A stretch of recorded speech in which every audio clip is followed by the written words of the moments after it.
I don't really have anything clever to begin the episode with tonight. This is just kind of a regular old soup to nuts deal here tonight. We're going to put this episode out next week. So, okay. So, Sinners. Yeah. You saw, we're all sinners, Dustin. Indeed. Maybe that should have been the opening. We're all sinners, Dustin. We're all sinners, but some of us are vampires. Yes. All right. Let us please. We're gathered here today to talk about Sinners. We've been gone a long time. We back now. You twins? Nah, we cousins. There are legends of people with the gift of making music so true. It can conjure spirits from the past and the future. This gift can bring fame and fortune. Will somebody take me in your eyes? But it also can pierce the veil between life and death. Listen here, this ain't no house party. Shit. Y'all ready to drink? Y'all ready to sweat till y'all stink? You want some? You keep dancing with the devil. Careful, boy. You gonna bite off more than you can chew. One day he's gonna follow you home. We got us a problem now. What the hell going on? Oh, we heard tale of a party. This world already left you for dead. I can save you from your fate. You don't need no saving. Yes, you do. And you are? I am. Your way out. Don't cry. It's all better now. Yes, I lied to you. I don't believe in magic. Ghosts, demons. Just power. Somebody please take me.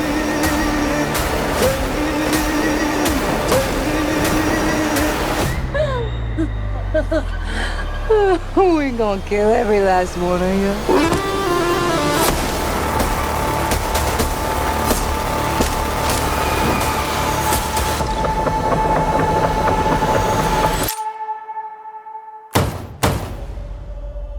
Hey, I ain't mean to scare you. Thought y'all done forgot about me in here. Come on, open the door, let me on out of here. Stay. It's you? Of course it's me, open the door. That ain't your brother.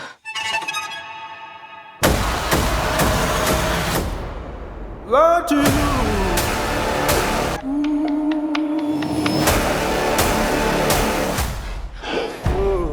So, Sinners is a new title. It's directed by Ryan Coogler and stars Michael B. Jordan and also Michael B. Jordan. They are Michael A. Jordan and Michael B. Jordan. And Michael C. Jordan. What if they just made a movie with Michael Jordan and Michael B. Jordan? That would be, that'd be great. That could have been Space Jam. We could have had it all. I know, but they had that stupid cameo instead. Yes. But yeah, man, no. So this is, you've probably heard about this by now. It's kind of blowing up right now, but Michael B. Jordan plays a pair of twins, the Smokestack brothers and Smokestack twins. That's and a cool they, name. They recruit their young cousin, Sammy, to who everyone affectionately calls Preacher Boy. So they get Preacher Boy to help them open a juke joint. So as the plot unfolds, you realize that Smoke and Stack are newly returning to their home in Mississippi from Chicago, and they would like to open a juke joint with some of the money and things that they have from their time in Chicago. And so they're trying to, in one night, like find entertainment and drinks and food and all that good stuff and put on a great big party for their Black community there in Mississippi, and yeah, things go awry. But what we soon learn is Sammy is incredibly gifted in terms of his music, and this, of course, music has the power to draw all kinds of really great spirits from the past and the future, but also some really angry demonic spirits as well. And so I guess it's not giving anything away to say that vampires are drawn to this juke joint one night in its opening night, and all kinds of craziness ensue. And so this is why I don't go out and do anything. This is why, in case of vampires. That's the only reason. I'm horribly superstitious. But yeah, the film also stars Miles Caton, who plays Sammy Moore. This is his first role. And it also stars a ton of people, but maybe most notably is Delroy Lindo, who's just fantastic in everything always. But he's kind of a show stealer here, but also Haley Steinfeld is, I think, second billed here. So there's a lot of really great performers in this, and I really enjoyed this movie. We'll get into some of the ins and outs of it in just a minute. And I'm going to keep this all spoiler free because I do think the film works best the less you know about it. So if you're one of those people that's like, I don't really know anything about this, but I do want to see it, then stop the review right now, go watch it, come back. Like, it's better to not know things. So for me, I knew it had vampires in it. I didn't know to what extent. I didn't know what that meant. Because I hadn't seen a trailer. I just went in really cold, and like, it was the best thing for me. Because all of those twists and turns, like a lot of them are in the trailer apparently. And I'm like, oh, that would have been really sucky to have seen that first. Mm-hmm. So if you don't know anything about the trailer, don't know anything about the movie, great. Go see it and then come back.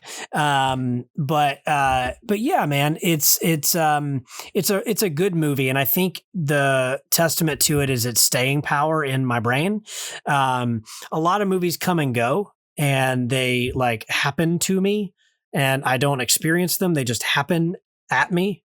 Like, I'm a movie, and you're like, oh, cool. But there's like this weird wall. Watch me, Ollie. that prevents me from like truly engaging or truly like letting it sink in. You know, those moments where like you're reading a book and you read the same page 2 or 3 times and you're like, oh, why? I'm not paying attention. Yeah. It's like a lot of movies to me are that way, where I'm just like, okay.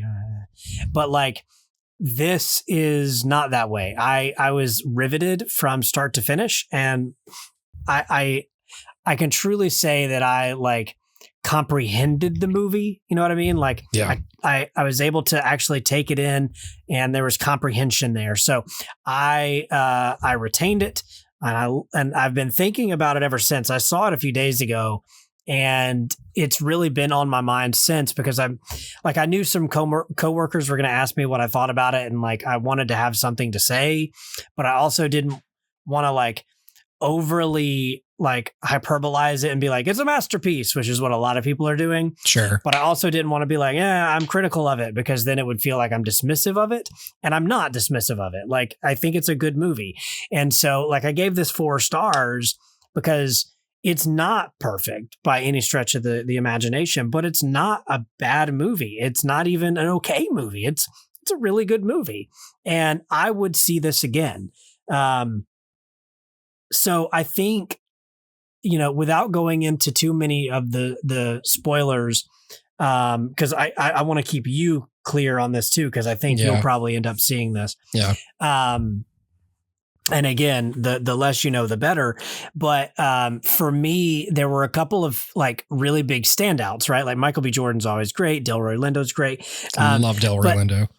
Yeah, he's just great. But like, the writing is really good, and I enjoyed the structure of the film, although a lot of people have pointed out, and it is true, and you do feel it when you're watching it, it's very reminiscent of From Dusk Till Dawn. It's that same sort of like feeling and the same sort of structure. Yeah. So I think a lot of people are comparing it to that kind of negatively.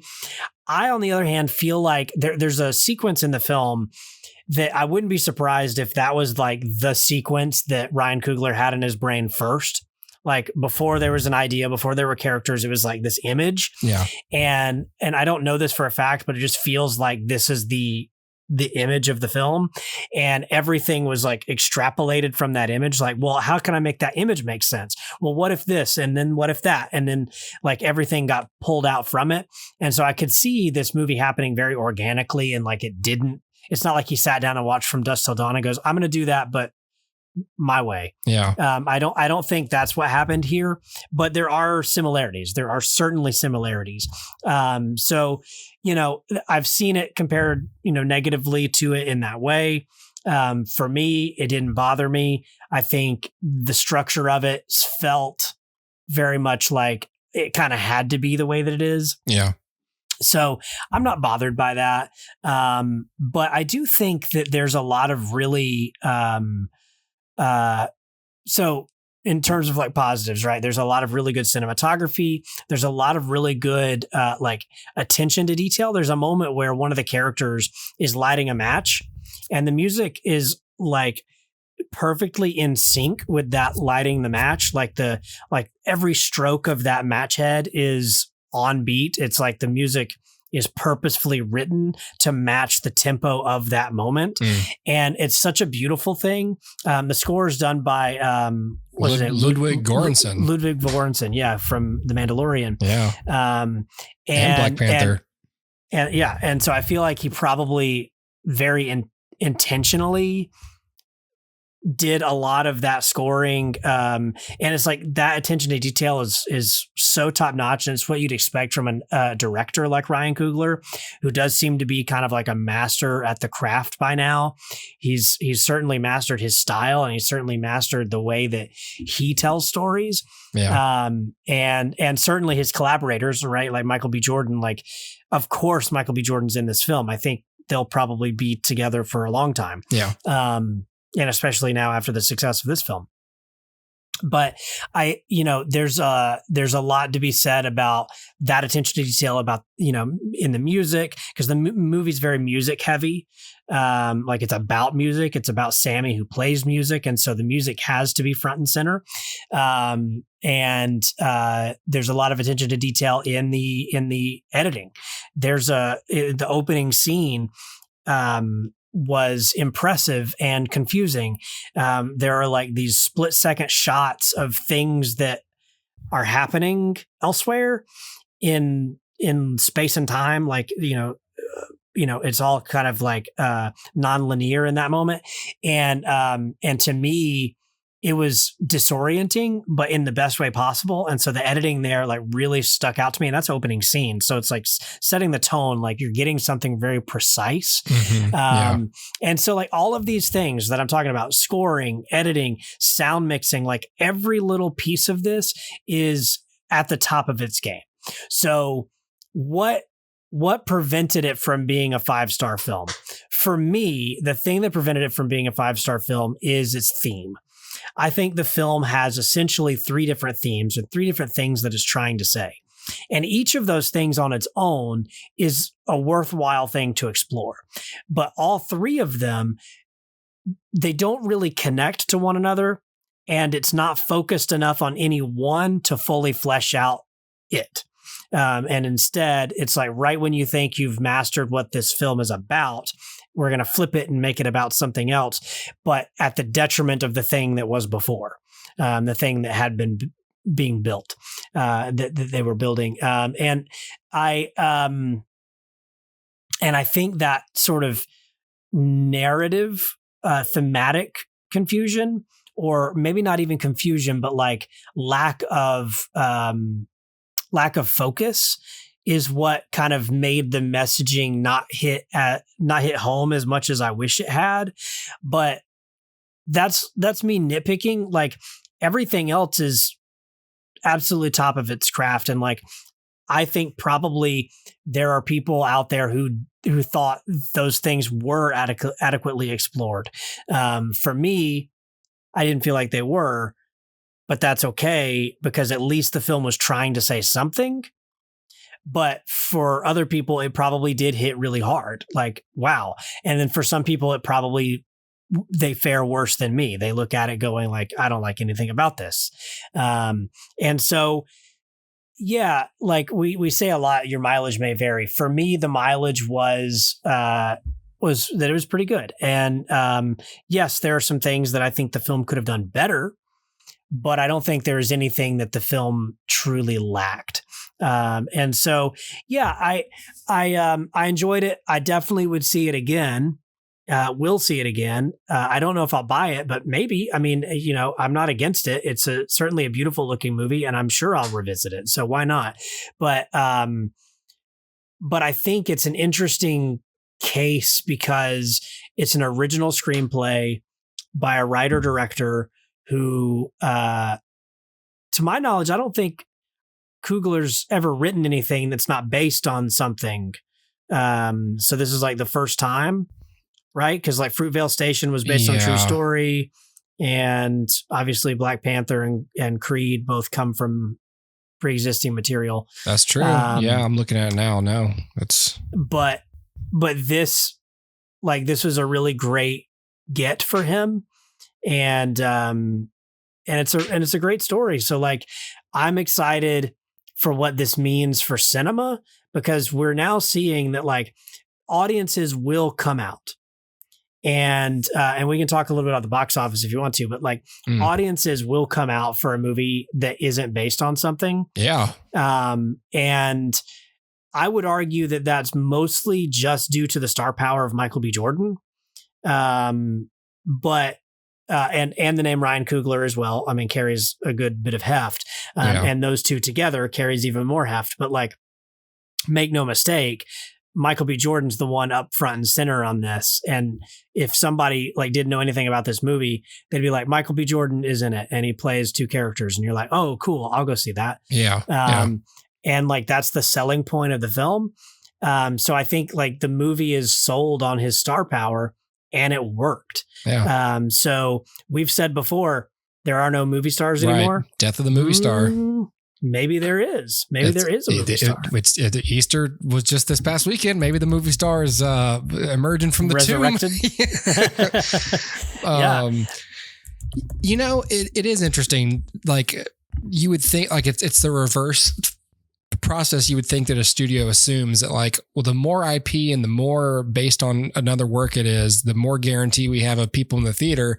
And it's becoming the opposite. People are like, I know what that is. I feel like I know what this is going to be, and it's going to hit a streaming service, and there's never going to stop being more of them. So I have I'm extrapolating here, but like I can see people saying, I have all the time in the world to see the next Mad Max movie because I'm sure they'll make another one, and I'll just binge them all. They'll all be on the same place, and it'll be easy. And where this, it's like, I don't know what this is. I don't know what to compare it to because I haven't seen it. It's just, I see some vampires and dancing and fire, you know, and there's Michael B. Jordan. Oh my God, there's two of them. Oh my God, you know, and before you know it, it's like, I'm in. I've no clue. And like that mystery somehow still sells in a time where it feels like nothing is that surprising maybe anymore with movies, you know, like all the glitz and glamour and all of the prepackaged IP, you throw it in an audience, and I don't think studios ever expected that the audience would be like,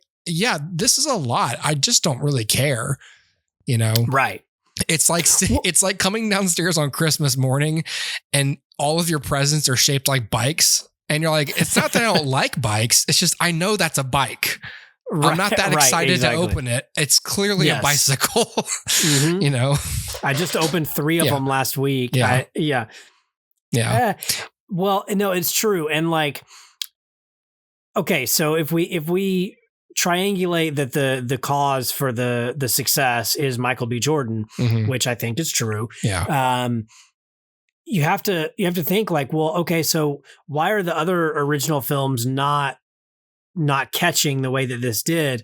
Is it just the lack of star power, or is it something else? Because another thing that this film does have is some air of prestige or an air of like artistic integrity, and like it looks pretty. Yeah. You know what I mean? Like it's a good looking movie. Yeah. and it looks like a movie. It's shot on film. It looks serious. It looks serious. It's not silly. Exactly. So I'm thinking like the audience, I think, was ready for something that takes itself seriously, that there's no Marvel-esque quips, in there. This is rated R, I'm assuming. It's rated R. I think that's another thing. Like, oh, this is like for grown-ups.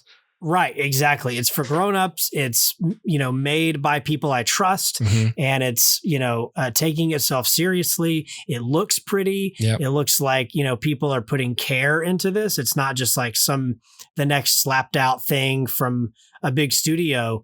Like, I don't even know what studio put this out. Like, is this Warner Brothers? I guess this is Warner Brothers. Okay. So, but that is like so under the radar. It's just like, it doesn't feel like a weird tent pole. It just feels like, Coogler made a movie. Yeah. And it's so interesting, but maybe that's what people need is like authenticity. Mm-hmm. Somebody made a movie because they wanted to, and, it felt personal to them. It felt like, they had a reason to make the movie. And then the people who are in it believe in it. It's not like, I'm contractually obligated to 8 more of these. So I guess I'll show up and do my part. Yeah. Or, I, signed up and the movie's not turning out the way I want it. So I'll just, phone in the rest of it. Like everyone who's here believes in it. And it is comprised of a lot of folks that you may recognize, but probably don't know. Yeah. And like, there's an element of that too, that just feels really nice and like, oh, cool. Like this feels real. And so like for every Michael B. Jordan who's like, jacked in this movie, there's also just like regular people. Yeah. And they all, intermingle, and it feels nice and real and authentic. And I don't know, despite the fact that like vampires are real in this world, it feels like this is something that is real worldish. Mm-hmm. And I don't know, maybe that's just what we were missing. Like of course it's a genre film. Yeah. And of course it has the tropes of the genre, but maybe people just needed to see something that felt like not so exaggerated. It's not a multiverse. It's like, oh, cool. It's just, hey, here's normal life, but with vampires. That's and you're like, cool. To speak to what's currently going on in another show, like The Last of Us, that's another thing that's really appealing about that show is that like, other than the infected, the rest of the show is treated with as much grounded maturity as possible. Like it's a franchise, and others like it are very much focused on what happens to society in these situations. And also just like, there is no like silly, like weird defying of gravity or strength or whatever on the part of regular people. And, the amount of gore feels appropriate, and the acting, the verisimilitude, everything feels, very, very realistic and not like tongue in cheek at all. And that's appealing to me. Like one supernatural element of the plot, and the rest of it is starkly realistic. Yeah. Yeah. Totally. And it's almost like suspending your disbelief once as opposed to like once every scene. Yeah. You're like, well, okay, fine. Okay, cool. I guess he can lift the thing. He doesn't look that big. Yeah, I guess that's a thing. Yeah, sure. I guess, sure.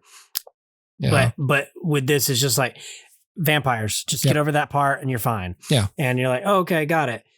Well, and for characters to be as shocked or afraid that this exists in what they thought was the same world as you, the viewer. Like, I thought we all lived in the same universe, but in this one we have vampires. That's news to me.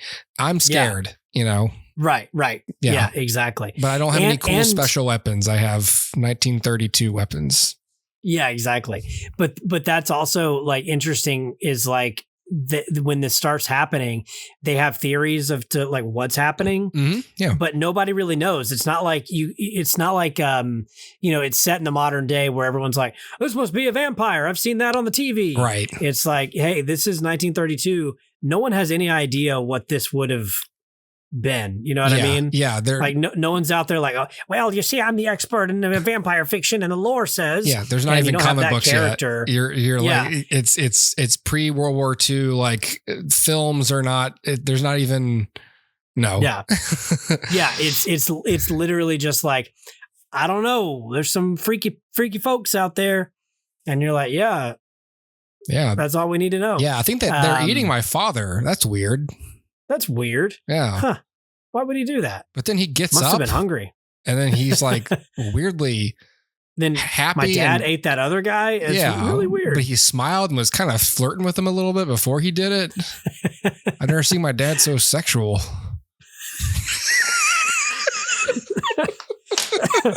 I don't like it. That's the more disturbing part. Yeah. The things I can deal with, the sultry attitude, I can't quite reconcile that. I don't think I can bring myself to end it when he comes back, because all I'm going to see is him sort of coming on to that person before biting them, and that's no thanks. I don't need to see this ever again. Maybe we can revisit this after you see it, and we can talk spoilers. But for now, like, I can just leave it at that. Like, it's a good movie, all that good stuff. But I do want to talk about Ryan Coogler's deal. Yeah. What he was able to get for this film. Yeah, this was what was fascinating to me, because I saw like articles about it, and it's like, it's freaking Hollywood out. And I was like, all right, what is this?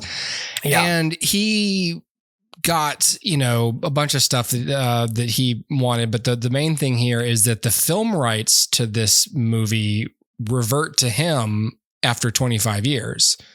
Yep. Which, is a long way away. But when you consider that, like, most people don't get that, like, the whole point of a studio is having a back catalog and, being able to capitalize on that. And for them to essentially surrender what is now, like, even more like the most valuable thing about a thing.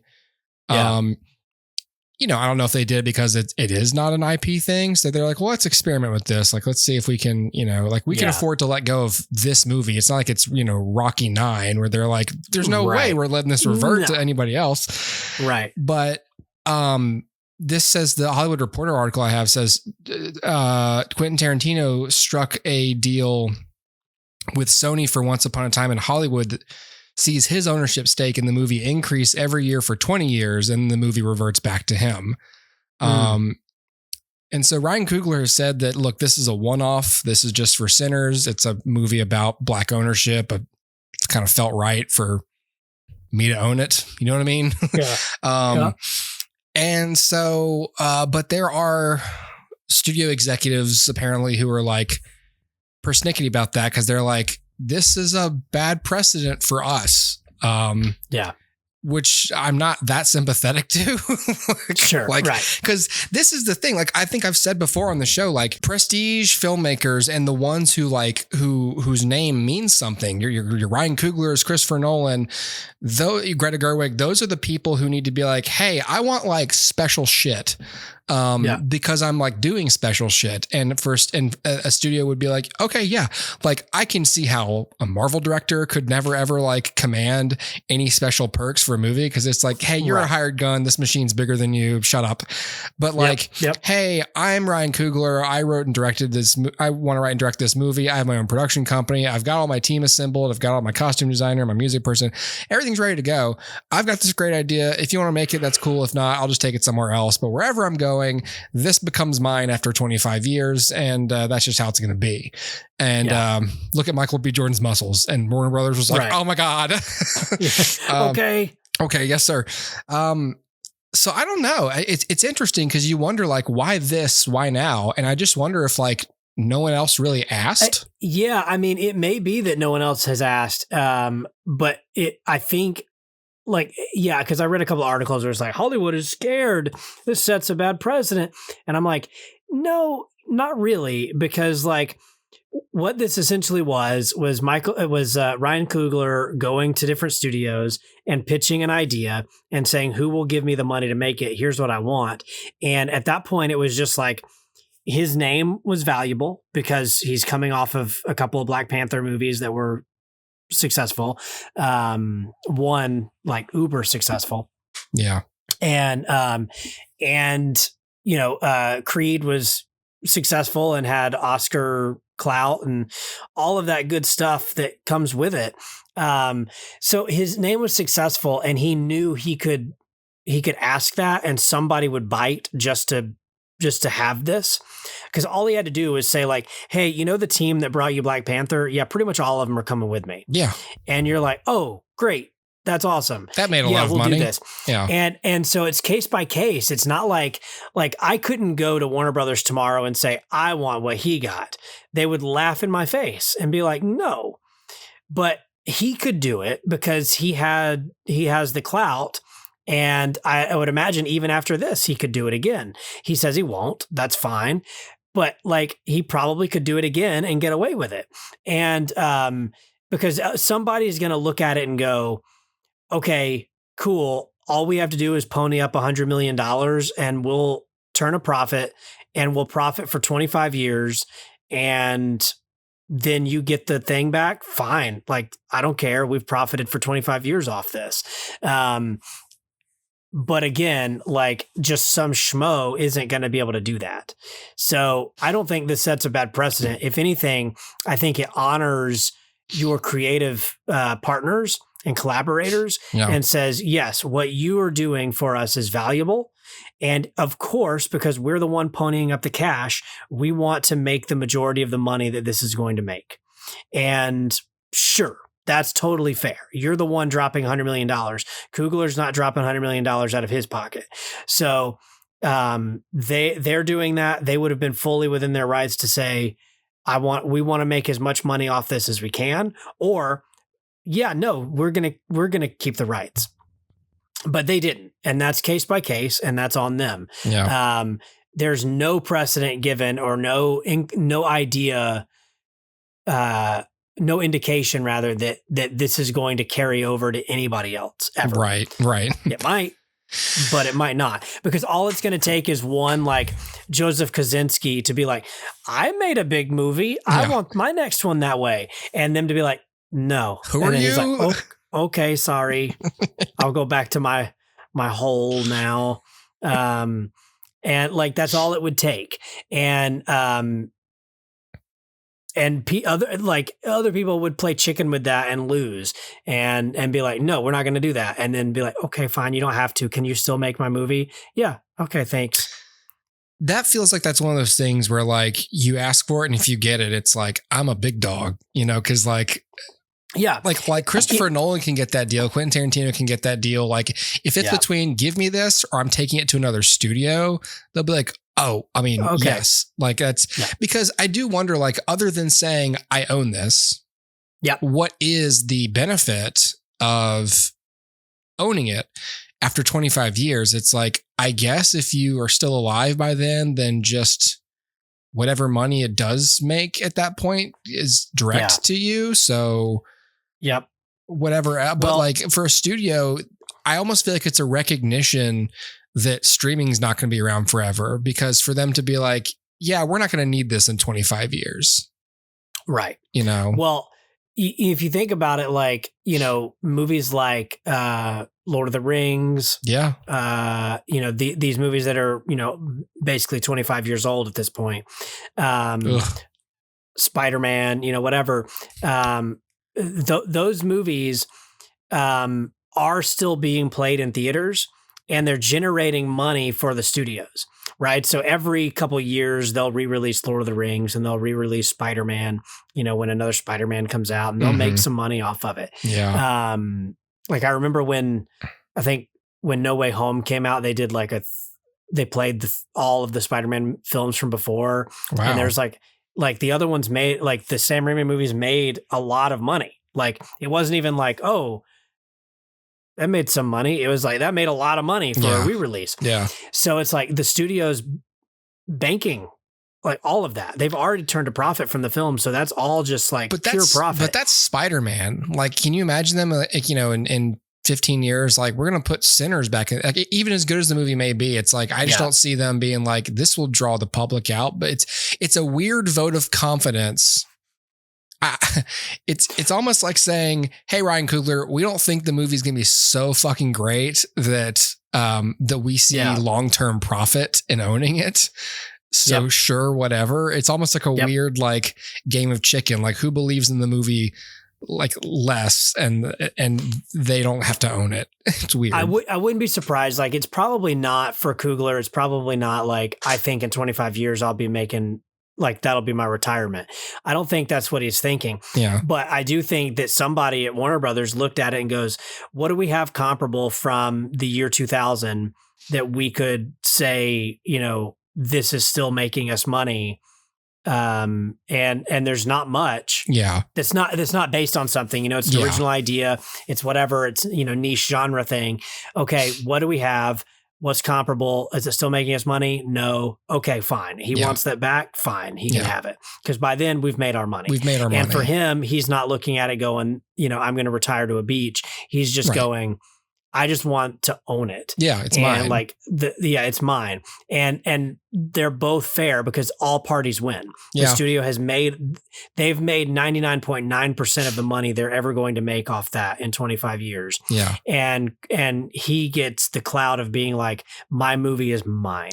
And so if he wanted to do anything with it, if he wants to re-edit it, great, he can re-edit it. If he wants to reissue it, cool, that's his money. If he wants to put it out on whatever physical media is out in 25 years, he can do it. Yeah. Like if he wanted to be like in 25 years, if he wanted to say, hey, I'm going to make a VHS version of this for collectors only and it's $150. Yeah. People will buy it and that's all money in his pocket. That's true. He can do whatever he wants with it. And that's kind of cool. Yeah. Yeah, right. It is cool. That is interesting. I mean, I guess there is more value in like, because what I'm not seeing as the outsider is it must be frustrating to make a film you're so proud of, but then at the end of the day, it's not yours. It belongs to a studio.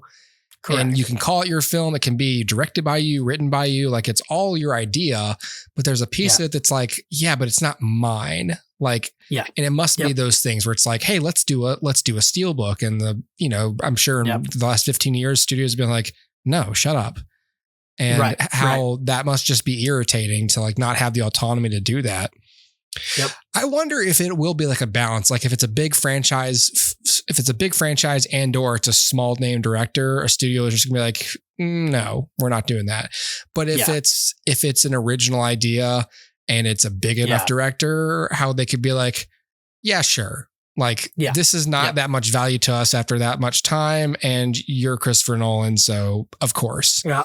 And maybe that will be one of those things that distinguishes certain types of films from other types of films. Like those particulars, it's just, it which is good. It sort of differentiates the product in that way. Like some films you can get on a really nice 4K remaster. It's like, that's only the films that were made by these people who care about them and put it into their contracts. And want to do it. And got it. And other stuff that's more popular, like, oh, I want to own Sonic 3 on 4K. And it's like, sorry, Paramount didn't feel like making one. So it just doesn't exist. Sorry. Yep. You know? Well, and to anybody who's like, this is the death of the movie studio, I'm like, two things. One, calm down. The studio is not going to do something that's going to bring about their own death. Right. The studio is going to protect their bottom dollar at all costs. Yeah. That's their chief end. So I don't think we're looking at the death of the studio system. We're not even looking at more of this happening. I think we may be looking at more people asking for this, but that doesn't equate to more people actually getting it. So again, like you said, this is going to be reserved for Tarantino, for Nolan, for Coogler, and that's about it. Spielberg could ask this if he wanted to. I don't know that he would. He seems content at this point. But like, those folks are the ones that are going to be able to ask for it. Nobody else is going to be able to ask for it. That's really interesting though. Yeah. Yeah. I like it. I mean, I could see a world where the Russos ask for this on their next thing, but they can't get it on Avengers, obviously. So whatever their next thing is, maybe they could ask for it. Maybe they would get it. But I don't know. Well, given their non-Marvel track record of directing movies, I don't know who would want to own it. Right. Studio's like, I'll give it to you after 1 year. Yeah. You know what? We're just not going to bankroll this at all. How about that? Interesting. Okay.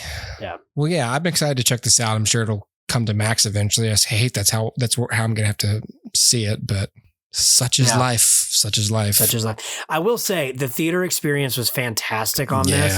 So I went opening weekend. I knew this was special because I pulled up the app on my phone and there were so many seats taken. I was like, whoa, I'm not used to this. Yeah. Normally when I go on a weekend night and there's like 1 million seats left. It'll be like 4 people in the crowd. But this was like most seats were gone. I went in, got my seat.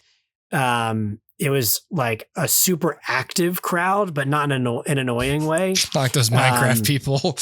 Yeah. Not like that.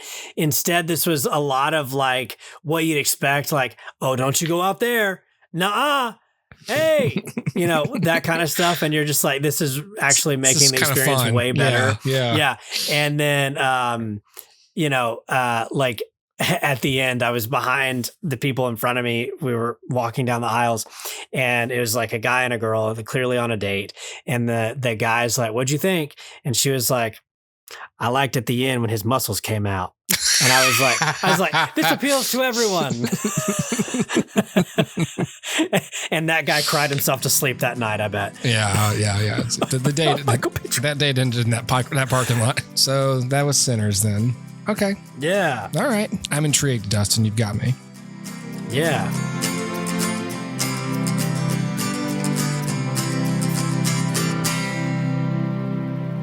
I've never seen my dad so sexual.